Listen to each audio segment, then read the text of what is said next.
Welcome to Krishna physics classes Bhagalpur. आज का topic है पोटेंशियोमीटर या पोटेंशियोमीटर।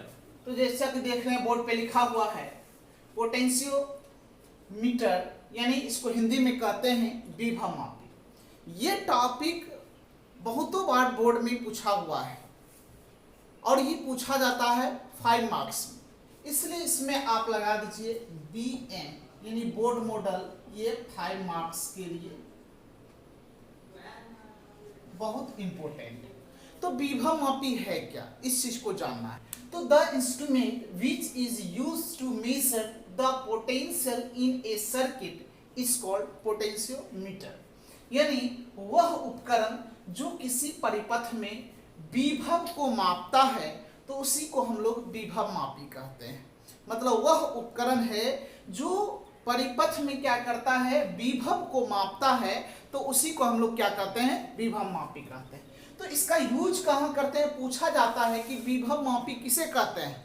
और विभव मापी की तुलना जो विद्युत वाहक बल से उसके लंबाई की, वायर की लंबाई की तुलना करें, इस तरह से क्वेश्चन आता है।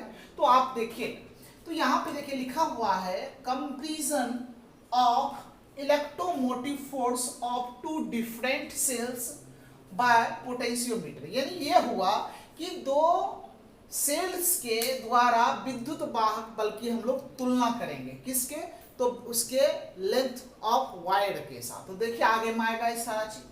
तो यहाँ पे देखिए किसी भी 2 बैटरी के विद्युत वाहक बल की तुलना विभव मापी की सहायता से की जाती है, जिसमें 2 अलग अलग बैटरी का विद्युत वाहक बल E1 और E2 है। ये अभी समझ में नहीं आएगा, जब इधर हम डायग्राम बनाएंगे, जगह देख रहे हैं खाली हम छोड़े हैं डायग्राम के लिए, तो जब यहाँ पे हम डायग्राम बनाएंगे तो सारा चीज आपको क्लियर हो जाएगा। तो चलिए ध्यान दीजिएगा, देखिए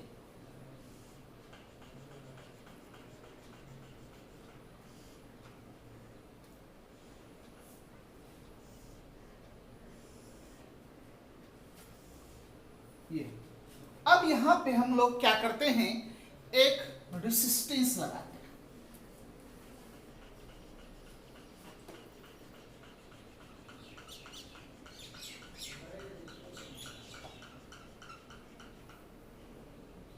और इसी में हम लोग क्या करेंगे, एक मीटर स्केल भी लगा देंगे।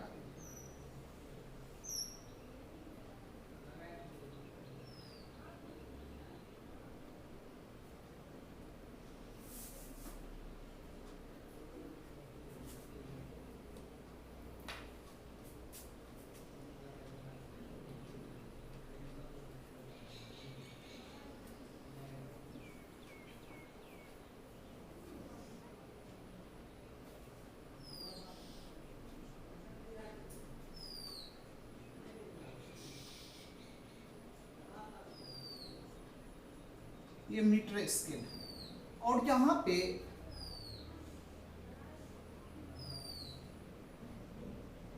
बहुत सारे वायर होता है जो कि इस तरह से घुमा होगा।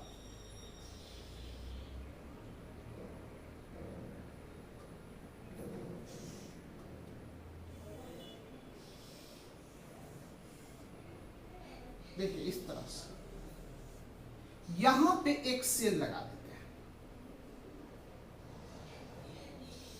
और एक सेल यहां पे जोड़ देते हैं, यहां पे एक स्विच लगा देते हैं। अब यहां पे क्या करते हैं, एक गैल्वेनोमीटर, यहां पे एक गैल्वेनोमीटर है और गैल्वेनोमीटर द्वारा एक जॉकी को, ये एक जॉकी है, जॉकी को जोड़ देते हैं, यह एक जॉकी है। अब जैसे ही इसको स्विच ऑन करते हैं, इसका EMF देखिए यहाँ पे लिखे थे, जिसका विद्युत वाहक बल E1 और E2 है, E1 और E2 है।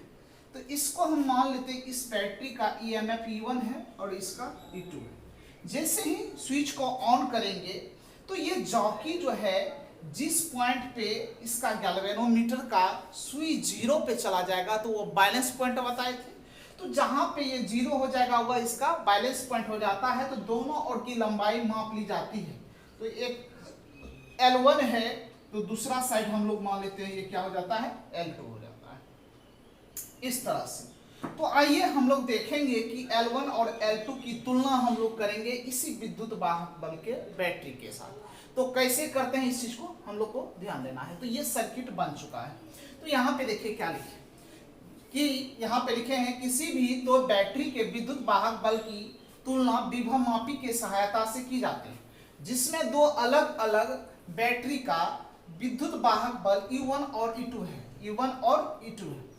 उसके बाद देखिए जबकि एक विभवमापी में एक मीटर स्केल लगा रहता है, एक मीटर स्केल लगा होता है, अतः इसमें विभिन्न तार परिपथ से जुड़ा होता है। देखिए यहाँ पे बहुत सारे तार को घुमाए हैं, ये तार जुड़ा होता है, विभिन्न सारे तार जुड़े होते हैं, और ये क्या करता है, जो अलग अलग स्थितियों में विभव को नियंत्रित करता है। ये अलग अलग स्थिति में क्या करता है, विभव को नियंत्रित करता है। तो ये जो हम लोग मेजर कर रहे हैं ये तार के लिए नहीं है, ये इसके लिए है, रेसिस्टेंस के लिए। तो हम लोग यही दर्शा दिए हैं। तो ये नहीं समझिएगा ये तार की लंबाई मेजर कर रहे हैं, तो घुमा हुआ तार है, इसके लिए यूज कर रहे हैं, ये देख रहे हैं। तो आइए इस चीज को हम लोग आगे फिर देखेंगे। अभी भाषा कंप्लीट नहीं हुआ है और भी भाषा है। तो आपको लिखना कैसे, पहले यहाँ तक नोट कर लेना है, फिर इसके बाद यहाँ तक नोट करके नीचे में डायग्राम बना लीजिएगा। मतलब यहाँ तक लिख करके या नीचे में डायग्राम या साइड में ही डायग्राम बना लीजिएगा। तो यहाँ तक नोट कीजिए, फिर भाषा है उसको लिखा करके साथ ही एप्लीकेशन कर देंगे। बहुत छोटा इसका ऑपरेशन है, बहुत छोटा इसका एप्लीकेशन है, उस चीज को हम लोग अभी देखेंगे। तो पहले यहाँ तक नोट कीजिए।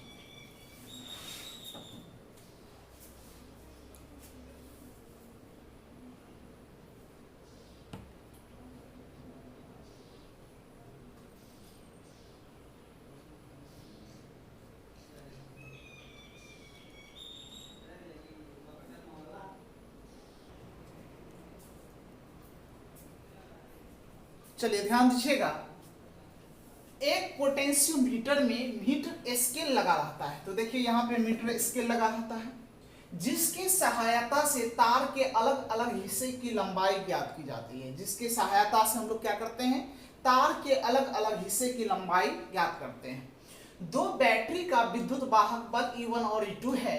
जब बैटरी से धारा प्रवाहित की जाती है तो धारा तार से होकर गुजरने के कारण जौकी को विचलित करता है। अतः इस अवस्था में जब वह जौकी अस्थिर होता है, यानी जब गैल्वेनोमीटर का सुई 0 पर चला जाएगा तो वह अस्थिर हो जाएगा, तो दोनों ओर की लंबाई माप ली जाती है, जिसका मान क्रमशः L1 और L2 है। ये पूरा क्लियर हो गया डायग्राम के अनुसार। तो आइए हम लोग अब विद्युत वाहक बल की तुलना उसके लंबाई से करते हैं, कैसे होता है ध्यान दीजिए। जैसा कि आप जानते हैं कि V बराबर होता है IR, समझिए। तो ये भी तो जानते हैं कि विद्युत वाहक बल EMF के बराबर हो जाता है। तो E बराबर, इसीलिए आप लिख सकते हैं कि E बराबर IR। तो अब आप ये भी जानते हैं R बराबर होता है विशिष्ट प्रतिरोध और उसका ρ L/A, ये होता है ρ L/A बताए हैं। तो इस चीज को रखना है। तो यहाँ पे E equal to I, R के जगह पे ρ L/A, और यहाँ पे इस तरह से लिखेंगे। तो यहाँ पे देखिए E बराबर I ρ/A, इस पूरे टर्म को एक कांस्टेंट मान लेंगे इनटू L, चूंकि लंबाई से इसका कंपेयर करना है। तो वेयर जहां I ρ/A इज कांस्टेंट, इसको हम लोग कांस्टेंट मान लें। अब क्या हो जाएगा, तो E जो है समान अनुपाती L का हो जाएगा।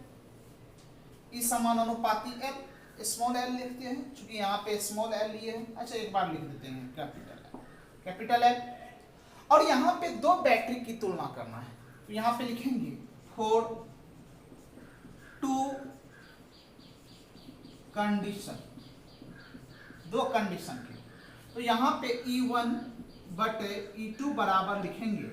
तो समान अनुपाती है तो L1 ऊपर में 1 ही आएगा, नीचे में 2 आएगा, तो यहाँ पे L1 बटे क्या हो जाएगा L2। तो देखिए यहाँ पे निकल गया है विद्युत वाहक बल की तुलना इसके लंबाई से निकल गया है। तो यही आपका याद रखना है ये इक्वेशन, और इस इक्वेशन से बहुत सारे सवाल बनेंगे। तो ये था आपका विभव मापी जो कि खत्म हुआ। अब यहाँ पे आपका थ्योरी इस चैप्टर का पूरा कंप्लीट हो चुका है। अब बाकी है सवाल, तो सवाल हम लोग नेक्स्ट क्लास में देख लेंगे, एक क्लास और लेंगे, उसके बाद आपका करंट इलेक्ट्रिसिटी खत्म हो जाएगा। उसके बाद हम स्टार्ट करेंगे नेक्स्ट चैप्टर जो कि होगा आपका, इधर का इलेक्ट्रोस्टैटिक्स हो गया है, करंट इलेक्ट्रिसिटी हो गया है, और अब बचा हुआ है इसके आगे magnetic effect of current and magnetism, यानी धारा का चुंबकीय प्रभाव और चुंबकत्व। ये 8 नंबर के पूछे जाते हैं, 8 नंबर में आता है, तो इस चीज को हम लोग देखेंगे। तो एक क्लास के बाद नया चैप्टर स्टार्ट होगा। तो आज के लिए इतना ही रहने दीजिए, और हम लोग फिर मिलते हैं नेक्स्ट क्लास में। और जो भी आप पढ़े हैं, चाहे इलेक्ट्रोस्टैटिक्स पढ़े हैं या करंट इलेक्ट्रिसिटी पढ़े हैं, इसको बार बार रिवीजन करके क्लियर रखिए। तो चलिए हम लोग फिर नेक्स्ट क्लास में